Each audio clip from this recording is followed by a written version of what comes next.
জলে কুমির আর ডাঙায় বাঘ এই কথাটি শুনলেই প্রথমেই যে জায়গাটির কথা মনে পড়ে সেটি হলো সুন্দরবন।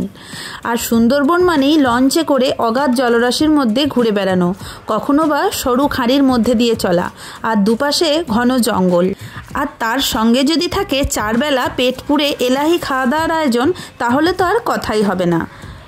এই লঞ্চে করে সারাদিন বিভিন্ন জায়গায় ঘুরে বেড়ানো, তার সঙ্গে হোটেলে স্টে এবং 4 বেলা পেট পুড়ে খাওয়া দাওয়া সব কিছুই কিন্তু প্যাকেজের মধ্যে ইনক্লুডেড ছিল।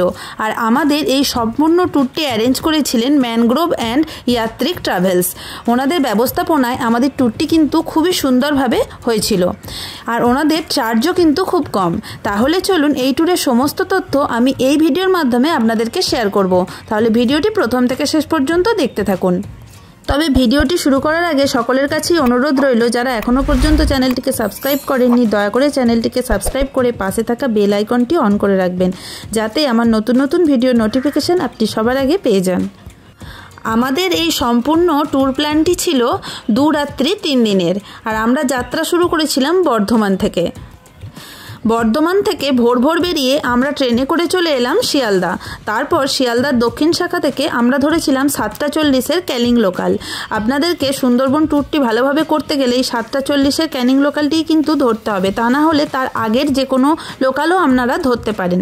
যাই হোক, আমরা এই লোকালে করে চলে এলাম ক্যানিং স্টেশনে।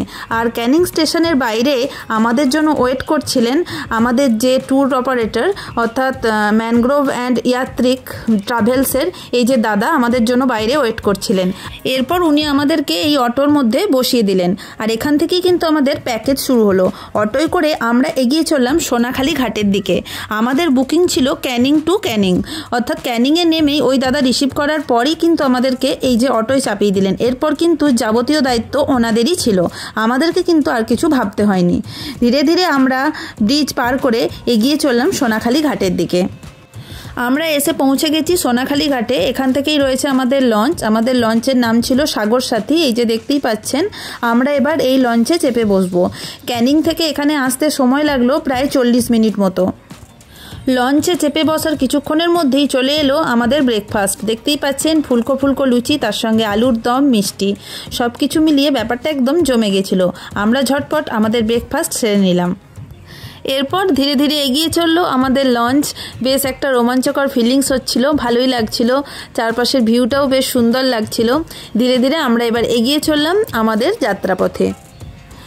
এরপর চলুন লঞ্চটাও আপনাদেরকে একটু ভালো করে ঘুরিয়ে দেখিয়ে দিই। লঞ্চে এরকম অনেক চেয়ার দেয়া রয়েছে, এখানেই কিন্তু সমস্ত রকম খাওয়া দাওয়ারও ব্যবস্থা করা হচ্ছে। তার সঙ্গে আপনারা সারাদিন বসে দুপাশের ভিউ উপভোগ করতে পারবেন, আর সামনে একটা তক্তাও রাখা রয়েছে, সেখানেও বসতে পারেন। আর এইটা হলো লঞ্চের নিচে। লঞ্চের নিচে কিন্তু এরকম থাকার ব্যবস্থা আছে, তাই আপনারা চাইলে লঞ্চেও নাইট স্টে করতে পারেন। তবে ফ্যামিলি নিয়ে গেলে আপনার লঞ্চে থাকার থেকে হোটেলে থাকাটাই সেফ। আমরাও হোটেলেই ছিলাম। যাই হোক, এখানে কিন্তু এরকম সুন্দর ব্যবস্থা করা আছে, আপনারা চাইলে কিন্তু এখানে মাঝে মধ্যে এসে রেস্টও নিতে পারবেন। এরপর কিছুক্ষণের মধ্যেই চলে এলো আমাদের জন্য গরম গরম চিংড়ি মাছ ভাজা, তার সঙ্গে গরম গরম চা। এরপর কিছু দূর এগোনোর পরই আমাদের লঞ্চ এসে থামলো গোসাবাতে। আর গোসাবাতে নেমে আমরা চলে এলাম বেকন বাংলো দেখার জন্য। এই হচ্ছে সেই বেকন বাংলো, যেখানে রবীন্দ্রনাথ ঠাকুর এসেছিলেন বেকন সাহেবের সঙ্গে মিটিং করতে। এই যে দেখতেই পাচ্ছেন, এখানে রবীন্দ্রনাথ ঠাকুর এবং বেকন সাহেবের একটি সুন্দর স্ট্যাচুও বানানো আছে। বেকন বাংলো দেখে আমরা আবার ফিরে চলে এলাম লঞ্চে। আর কিছুক্ষণের মধ্যেই চলে এলো আমাদের লাঞ্চ।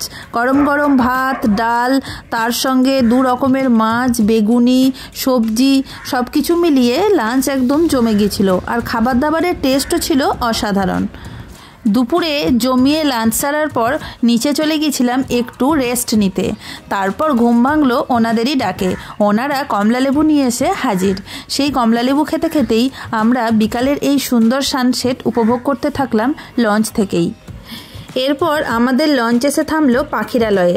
আজ আমাদের রাত্রিবাস এখানেই, তাই লঞ্চ থেকে আমরা সমস্ত লাগেজপত্র নিয়ে নেমে চলে এলাম এই পাখিরালয়ে। এখানেই ছিল আমাদের হোটেল মৈনাক। এই হচ্ছে আমাদের হোটেলের ভিতরটা।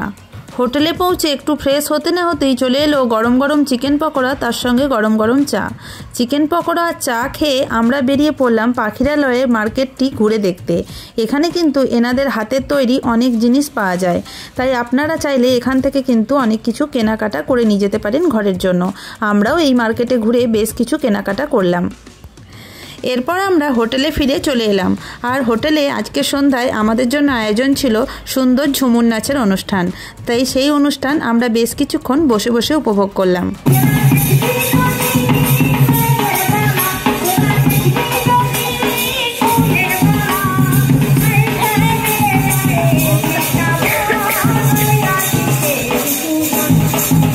ঝুমুর নাচ দেখে আমরা চলে এলাম ডিনার সারতে। ডিনারে ছিল গরম গরম ভাত, ডাল, আলু ভাজা আর তার সঙ্গে মটন কারি। পরের দিন অর্থাৎ দ্বিতীয় দিন সকাল সকাল ঘুম থেকে উঠে রেডি হয়ে আমরা চলে এলাম আবার পাখিরালয়ের ঘাটে লঞ্চ ধরার জন্য, কারণ আজ আমাদের সুন্দরবন ট্যুরের মেন জায়গাগুলি ঘুরে দেখব। তাই সেই মতো আমরা সকাল সকাল রেডি হয়ে চলে এসেছি লঞ্চে। চলুন আজকের যাত্রা শুরু করব, সঙ্গে থাকুন। আজ আমরা প্রথমেই চলে এলাম সজনেখালি ওয়াচ টাওয়ার ঘুরে দেখতে। এখানটায় আমাদের এসে লঞ্চ থামলো প্রথম। চলুন ভিতরে ঢোকা যাক। ভিতরে ঢুকে আমরা পুরো জায়গাটা আশপাশ ভালো করে দেখে নেব। সজনেখালি ওয়াচ টাওয়ার দেখে আমরা চলে গেলাম সুদর্ণখালি ওয়াচ টাওয়ার ঘুরে দেখতে। এই দুটো জায়গা প্রায় সেমই। আর এখানে আমরা বেশি সময় নষ্ট না করে ধীরে ধীরে এগিয়ে চললাম আরও ডিপ ফরেস্টের দিকে। এরপর ধীরে ধীরে সামনের দিকে কিছুটা এগিয়ে যাওয়ার পরই চলে এলো আমাদের আজকের ব্রেকফাস্ট সেরে আমরা আবার ধীরে ধীরে এগিয়ে চললাম সামনের দিকে। আর যত সামনে যাচ্ছি জলরাশি আরও বেড়েই চলেছে, আর দুপাশের দৃশ্যও ছিল অসাধারণ। আমরা অধীর আগ্রহে দুপাশের জঙ্গলে চোখ রেখে এগিয়ে চলেছি যে যদি কোনোভাবে সৌভাগ্যবশত বাঘের দেখা পাই। কিন্তু বাঘ মামা তো দেখা দিলেন না ঠিকই, কিন্তু দেখতে পেলাম একটি হরিণকে। সে মনের সুখে গাছের পাতা খেয়ে চলেছে। সেই দৃশ্য দেখতে বেশ ভালোই লাগলো, কারণ চিড়িয়াখানায় তো হরিণ দেখতেই পাই, কিন্তু এরকম জঙ্গলের মধ্যে তার সৌন্দর্যই কিন্তু আলাদা। যাই হোক, বাঘ মামার দেখা না পেলেও এই হরিণ দেখেই আপাতত মন ভরিয়ে নিয়ে আমরা এগিয়ে চললাম সামনের দিকে। কিন্তু আমাদের চোখ কিন্তু সেই জঙ্গলেই আটকে রইল, যদি কোনোভাবে কোনো ক্রমে একবার বাঘ মামার দেখা পাই। এরপরেই দেখা মিলল এক কুমিরের। সে মনের সুখে পাড়েতে রোদ পোয়াচ্ছিল, তাই আমরা সেই দৃশ্য ক্যামেরাবন্দি করলাম। এই যে দেখুন, ও অর্ধেকটা বডি জলের মধ্যে আর অর্ধেকটা পাড়ে রেখে মনের সুখে রোদ পোয়াচ্ছে। দেখে বোঝারই উপায় নেই যে ও বেঁচে আছে নাকি মরে আছে। যাই হোক, সেই দৃশ্য আমরা বেশ দেখলাম, উপভোগ করলাম। এরপর ধীরে ধীরে আমরা এগিয়ে চললাম। এখন আমাদের লঞ্চ যে জায়গাটিতে এসে পৌঁছালো সেই জায়গাটির নাম হলো পঞ্চমুখানি, কারণ এখানে 5টি নদী 5 দিক থেকে এসে মিশছে, তাই এই জায়গাটির এরকম নামকরণ। চারিপাশে অগাধ জলরাশি, আর যতদূর চোখ যায় দেখতে পাওয়া যায় শুধুমাত্র জল আর দূরে জঙ্গল। এই দৃশ্যও কিন্তু অসাধারণ লাগছিল। আর আমি তো বলতেই ভুলে গেছি, এর মাঝেই আমাদের হাতে চলে এসেছিল গরম গরম আমুদে মাছ ভাজা আর সঙ্গে চা। এরপর আমরা এসে পৌঁছালাম দোবাকি ওয়াচ টাওয়ারে। চলুন এবার নেমে ওয়াচ টাওয়ারের ভিতরে যাওয়া যাক। এখানে এরকম ওপরে হেঁটে যাওয়ার জায়গা করা আছে, আর দুপাশে উঁচু করে তার দিয়ে ঘেরা আছে, বুঝতেই পারছেন। তাই এটা দেখেই মনে হচ্ছে যে এখানে বাঘ থাকলেও থাকতে পারে, সেই জন্যই এই ব্যবস্থা। আমরা দুপাশে চোখ রেখে এগিয়ে চললাম, কিন্তু বাঘের দেখা তো পেলাম না। এখানেও কিন্তু একটি হরিণের দেখা আমরা পেয়েছিলাম। খুব কাছ থেকেই আমরা এই হরিণটিকে দেখতে পেলাম। হরিণ দেখা হয়ে গেলে বেশ কিছু সময় ধরে আমরা অনেক দূরে চোখ রেখে দেখার চেষ্টা করলাম যে যদি একবার সৌভাগ্যবশত বাঘ মামার দেখা মেলে, কিন্তু বাঘ মামার দেখা তো আর মিলল না। দূরে দেখতে পেলাম এখানে প্রচুর বালি হাঁস রয়েছে। এরা কিন্তু মনের সুখে এই জলেতে স্নান করছিল। দাঁড়ান আপনাদেরকে জুম করে দেখাচ্ছি, প্রচুর বালি হাঁস এখানে এই জলেতে স্নান করছে। এরপর আমরা ওই ওয়াচ টাওয়ার থেকে নিচে নেমে এলাম, এবং নিচে নেমে এই জলের পাড়ে দেখতে পেলাম অনেক কচ্ছপ তাদের মনের সুখে রোদ পোয়াচ্ছে। দোবাকি ওয়াচ টাওয়ার ঘোরা হয়ে গেলে আমরা আবার আমাদের লঞ্চে এসে চেপে বসলাম, এবং লঞ্চে আসার পরই চলে এলো আমাদের লাঞ্চ। আজকের লাঞ্চ খেয়ে আমরা আবার এগিয়ে চললাম ধীরে ধীরে সামনের দিকে, আজকের আমাদের লাস্ট পয়েন্ট অর্থাৎ ঝড়খালির দিকে।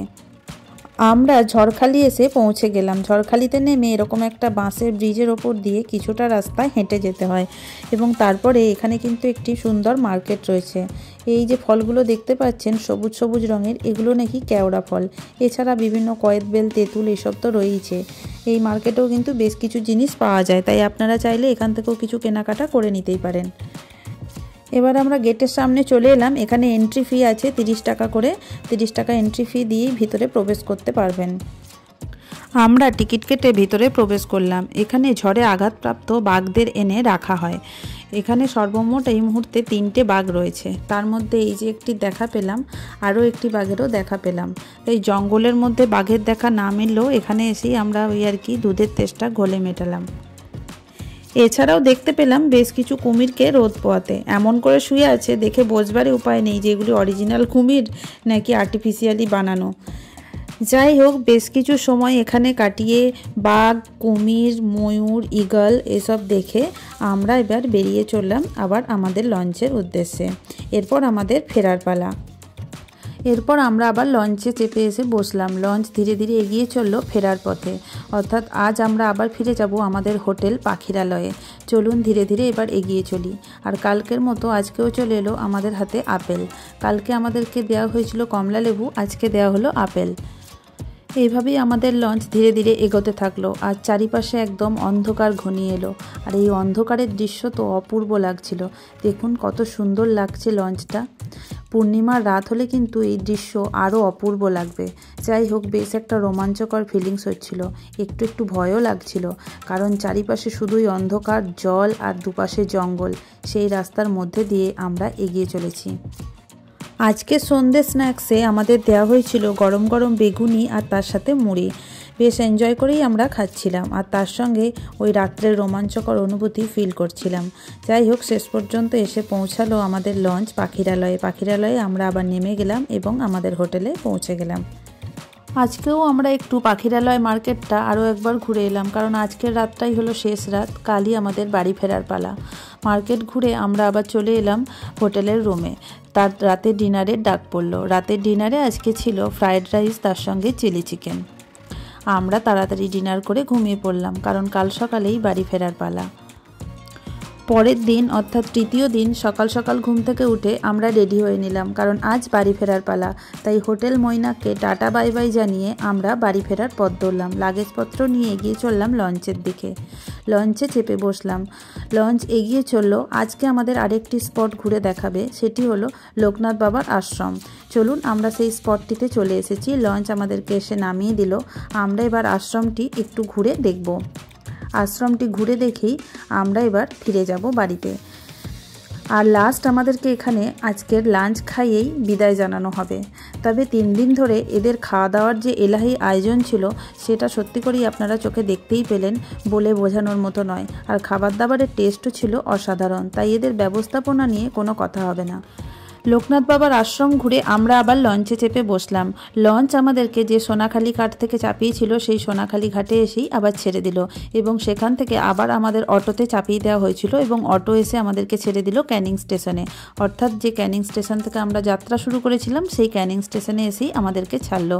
তাই আমাদের সমস্ত ট্যুরটা আগেই বলেছিলাম ছিল ক্যানিং টু ক্যানিং। আর এই 3 দিনের সুন্দরবন ট্যুরটি আমাদের বেশ সুন্দর কাটলো। খাওয়া দাওয়া, ঘোরাঘুরি সব কিছুই বেশ সুন্দরভাবে হয়েছে।